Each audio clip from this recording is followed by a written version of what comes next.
নমস্কাৰ মোৰ YouTube channel গ্ৰাম mix আপোনালোকক আকৌ এবাৰ স্বাগতম জনাইছোঁ। এয়া বুঢ়ীনগৰ বিষ্ণু মন্দিৰ। আমি সকলোৱে মিলি যি বলবমৰ যাত্ৰাৰ প্ৰচেষ্টা চলাইছিলোঁ গোশালা আশ্ৰমৰ পৰাও এনেকৈ আমি বাছত বহু যাত্ৰী আমি প্ৰায় 40 জন দল আমি এনেকৈ বাছত আমি যাম বুলি এবাৰ ঠিক কৰিছিলোঁ আৰু এয়া আমি কৰিছোঁ। মই ভিডিঅ'টো বলবমৰ মাহত দিব নোৱাৰিলোঁ। শাওণ মাহত মই মোৰ অন্যান্য অসুবিধাৰ কাৰণে মই আহিব পৰা নাছিলোঁ আৰু পলমকৈ হ'লেও মই আপোনালোকক আহিছোঁ। মই ভিডিঅ'খিনি আপোনালোকক দিবলৈ চেষ্টা কৰিছোঁ আৰু সকলোৱে মোৰ এই ভিডিঅ'খিনি চাই ভাল পাব বুলি মই আশাবাদী।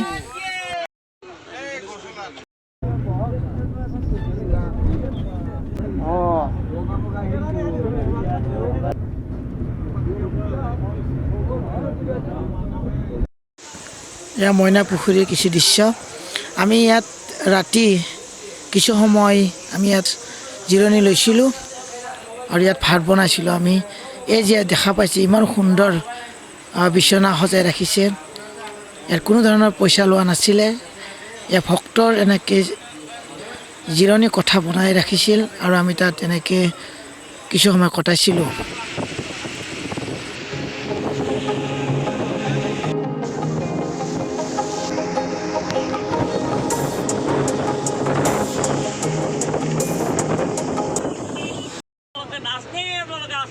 গংগা দেখাই নাই আপোনালোকে, য'ত অক্ষয় গংগা আছে। কোনে আনিছিল অক্ষয় গংগা? ভগীৰথে আনিছিল। আপোনালোকে ভগীৰথতে চিন নাপাব। তেতিয়াহ'লে ভগীৰথে কৰিব পৰা নাই, আপোনালোকে গংগা কয় দিনা মই ইয়াত ভোগক কৰক, ভোগক ৰখ নকলি গংগা নাপায়। আপুনি পানীৰ পেহত মৰিব, মই নমৰোঁ। মই কিন্তু পানী খাই দিম পেহত, মোৰ ইমান পাৱাৰ আছে। কি বুজি পাব আপুনি? ঈশ্বৰক লাভ কৰি গৈছে। য'ত নেকি পানী নহত পানী খাব পাইছোঁ মই এইবাৰ, হয় না? য'ত পানী নাই তাত পানী খাইছোঁ মই এইবাৰ, পাৰিবা? য'ত আহাৰ নাই আহাৰ খাইছোঁ মই, পাৰিবা? নৰ কিনব লাগিব, নহ'লে কাৰোবাক খুজিব লাগিব। ভিক্ষাৰী তাকে কৈছে, যাৰ জ্ঞান নাই, যাৰ নীতি নাই, যাৰ নিয়ম নাই, তাক ভিক্ষাৰী বুলি কোৱা হয়। আৰু ভিক্ষাৰীৰ জন্ম লৈছোঁ আমি। ভিক্ষাৰীৰ কি আছে? টকা আছে। টকা কি ভিক্ষাৰীৰ আছে নেকি? এই বিল্ডিঙৰ ল'ৰাহে আছে নেকি? ভিক্ষাৰীৰ স্কুটি ঘৰত নাই নেকি? টকা আছে, কিন্তু মূল কথাটো কি বেলেগ? এয়া মূল বস্তুটো দিছিল শিৱ, হয় না? এয়া শিৱই আছিল জগতৰ গুৰু। এইবাৰ সেইকাৰণে শিৱই এবাৰ জীৱই জগতৰ গুৰু, কিন্তু জীৱহে পিতৃ মাতৃহে, শিক্ষাগুৰুহে, দীক্ষাগুৰুহে, গুৰু। যে আমাৰ আচলটো নাই, জীৱৰ জ্ঞানেই নাই। সেইটোৰ বিষয়ে জীৱে কোনোদিন জ্ঞানেই নলয়। আইয়া যে আমি আজি এটা ধৰ্ম কৰিলোঁ বিষৰ কাৰণে। আজি আমি বিষৰ কাৰণেই গংগাৰ পানী। বিষ মানে হ'ল বিষয়ৰহে বিষ। বিষয় বিষধৰ বিষে জৰাজৰ শৰীৰ নৰহে মোৰ। এইটো হ'ল বিষ, বিষয়ৰ বিষ। য'ত নেকি জীৱই জ্বালা যন্ত্ৰণাৰ সীমা সংখ্যা নাই। ভাত খাইছি শান্তি নাই, বাগাত দিছি ধুমকি নাহে, হয় না? ক'বাত গেছি এবাৰ কাটো তোমাৰ তাৰ সহায় নাই। এই যিটো বিষয়ৰ বিষ, জ্বালা যন্ত্ৰণা, এহে কৈছিল বিষ যায় মনে প্ৰাণে ডাকিলে জীৱই শিৱ হয়। ত্ৰিবেণী সংগমে শ্ৰীগুৰু মিলিবে, আনন্দে ভাসিবে প্ৰাণ। এনেকৈ লিখিছে। কেদি ক'লে কি হ'ব? এখন মুখেদি যাতা ভাষা ভুকি দিছোঁ, এখন মুখেদি এবাৰ বল বম মাৰি আছোঁ। এখন মুখেদি এইবাৰ তুমি যা পাইছোঁ তাকে খাইছ মুখৰ তলত, খাই পেলাই এইবাৰ তুমি ঈশ্বৰৰ প্ৰসাদো খাইছ। তোমাৰ এখন মুখৰ কি মূল্য আছে? এখন মুখেদি হৰি নাম গালি শুদ্ধ হ'ব আছিল যত জীৱ। এতিয়া তুমি চিন্তা কৰা, কোন বাবাৰ গাত মাথা দিবা গংগা আছিল? যত জীৱ, প্ৰতিটো জীৱৰে মাথাত য'ত আছে বিষয়ৰ, সেইটো ঠাণ্ডা কৰাৰ কাৰণে এইবাৰ জ্ঞান গংগা। এইবাৰ বাবাৰ মাথাত পানী ঢালা।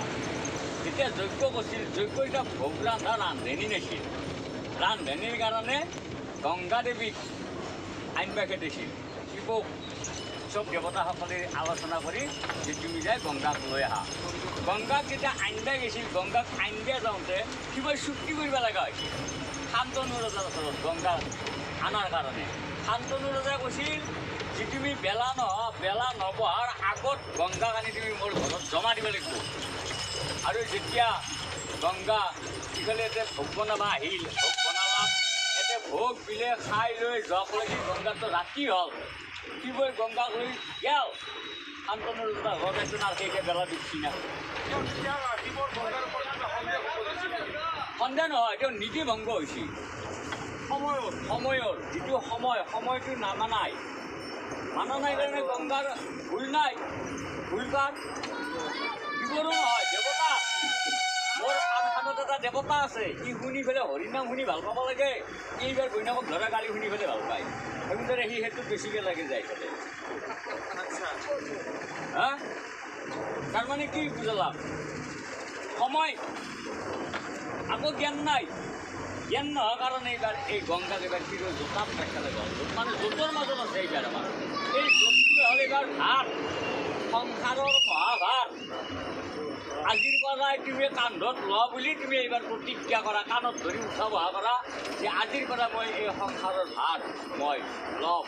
মা দেউতা ভাই বন্ধু সমস্তকে মই প্ৰিয় হ'ম, মই ভাল হ'ম, মই ঈশ্বৰক ভক্তি কৰিম, মই নিয়ম নীতি মানিম, মই আচাৰ বিচাৰ কৰিম।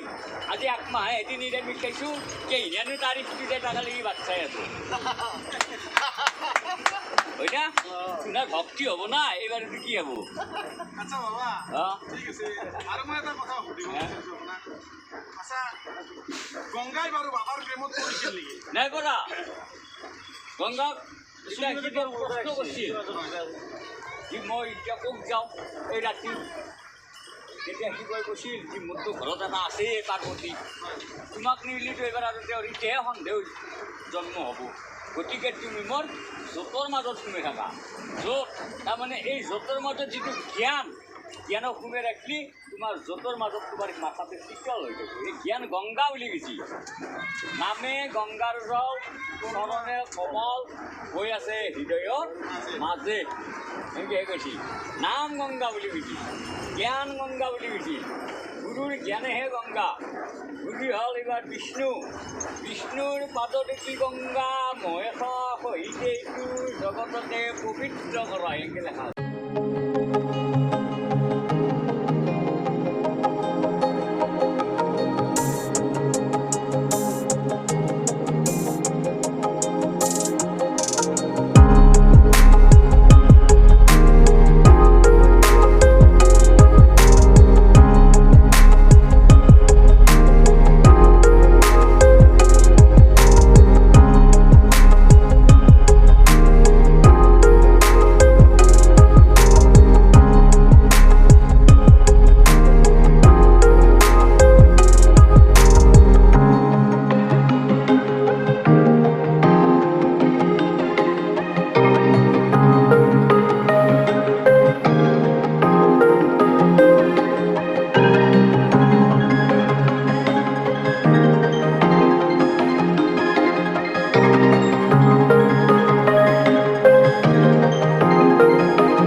बाबा का पूरा दर्शन हो चुका है हम लोग को, पूरा अच्छी तरह से दर्शन हो गया। तो सारे भक्तों को मेरे मनोकामना है, जितना भक्त है तो वो बाबा का दर्शन कर ले और बाबा को सबको खुशियाँ भर दे। ऐसे ही तो और भी है भक्त, हम लोग आए हैं 40 आदमी आए हैं हम लोग आशा नलबरी से, फिर आगे भी जा रहे हैं हम लोग को भक्तों पे।